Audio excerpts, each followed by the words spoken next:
વડોદરા મહાનગરપાલિકાની સામાન્ય સભામાં મ્યુનિસિપલ કમિશનરને વોર્ડ નંબર 15ના કાઉન્સિલર આશિષ જોશી દ્વારા અપશબ્દો અને તૂતુ મેમેદના દ્રશ્યો પણ જોવા મળ્યા હતા, જેને લઈને હવે કર્મચારીઓ લડી લેવાના મૂડમાં જોવા મળી રહ્યા છે। મહાનગરપાલિકાના અધિકારીઓ અને કર્મચારીઓ દ્વારા મેયરને રજૂઆત કરવામાં આવી અને મ્યુનિસિપલ કાઉન્સિલરની આશિષ જોશી માફી માંગે તેવી માંગ કરવામાં આવી। હવે જોવું રહ્યું કે આંદોલન કયા માર્ગ પર જાય છે। પાલિકાની સામાન્ય સભામાં કાઉન્સિલર આશિષ જોશી અને મ્યુનિસિપલ કમિશનર વચ્ચે ઉગ્ર બોલાચાલી થઈ હતી, જે બાદ મ્યુનિસિપલ કમિશનર દિલીપ રાણાએ મુખ્યમંત્રી કાર્યાલયમાં ફરિયાદ કરવાનું નિવેદન કર્યું હતું। સભામાં કાઉન્સિલર આશિષ જોશી માફી માંગે તેવી માંગ સાથે મેયરને રજૂઆત કરી હતી। સૂત્રો મુજબ કાઉન્સિલર માફી નહીં માંગે તો દિન પ્રતિદિન વિરોધ પ્રદર્શન કરાશે। મંગળવારથી જ અધિકારીઓએ ઓવરટાઈમ નહીં કરવાનું નક્કી કરી વહેલા નીકળી ગયા હતા। બુધવારે સાંજે 6:10 કચેરીમાંથી નીકળી જવાનું નક્કી કર્યું છે।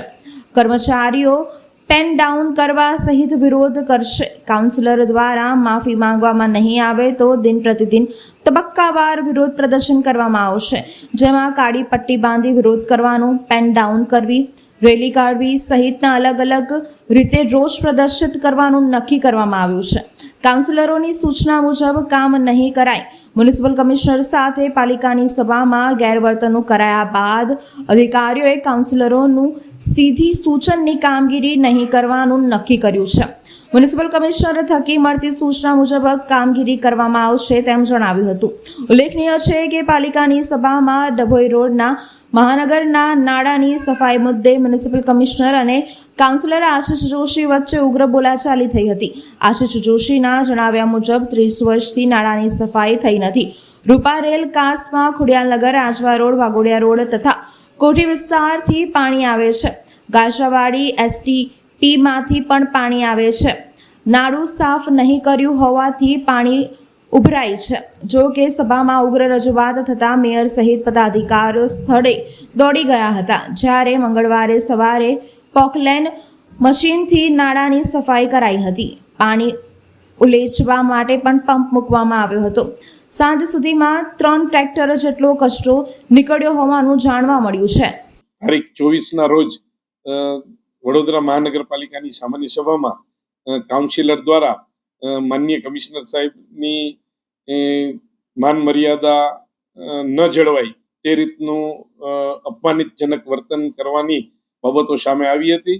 આ બાબતે ગઈકાલે કોર્પોરેશનની જે સંકલનની બેઠક હોય એ બેઠકમાં તમામ અધિકારીઓ એવો સૂર વ્યક્ત કરેલો હતો કે મહાનગરપાલિકાના સૌથી વહીવટીવાળા એવા મ્યુનિસિપલ કમિશનર સાહેબની પણ જો અપમાનજનક સ્થિતિમાં મુકાઈ જતા હોય તો બાકીના અધિકારીઓ પણ આનાથી ભયભીત હોય કે આપણું પણ અપમાન થઈ શકે, અને આવું ન થાય તે માટે અમે મેયરશ્રીને જઈ અને વિનંતી કરેલ છે કે તમે કાઉન્સિલર દિલગીરી વ્યક્ત કરે કમિશનર સાહેબ સમક્ષ, તે પ્રકારની અમારી રજૂઆત હતી।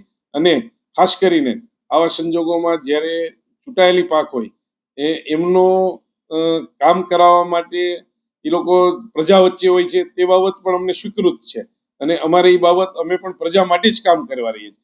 કામ ન કરવાનો કોઈ એટીટ્યુડ નથી, પરંતુ સ્વમાનના ભોગે જ્યારે ઉચ્ચ અધિકારીઓ પણ અપમાનનો ભોગ બને તો તે ભવિષ્યમાં ઘટના ન માને તે માટે અમે મેયરને વાત કરી છે કે આજની સામાન્ય સભામાં જો કાઉન્સિલર દ્વારા દિલગીરી વ્યક્ત કરવામાં આવે તો આ બાબતો છે એ ન્યાય મળા સમકક્ષ ગણાશે।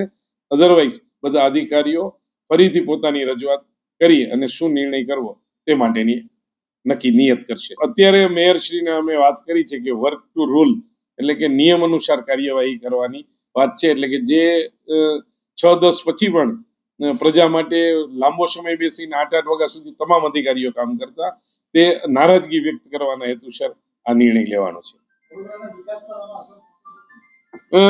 મેં પહેલા જ વાત કરી હતી કે અમે પ્રજા માટે જ બેઠેલા છીએ, પ્રજાના કામ કરવા એ અમારી ફરજ છે, પરંતુ સોમાનના ભોગે નહીં, તે બાબતને ધ્યાનમાં રાખી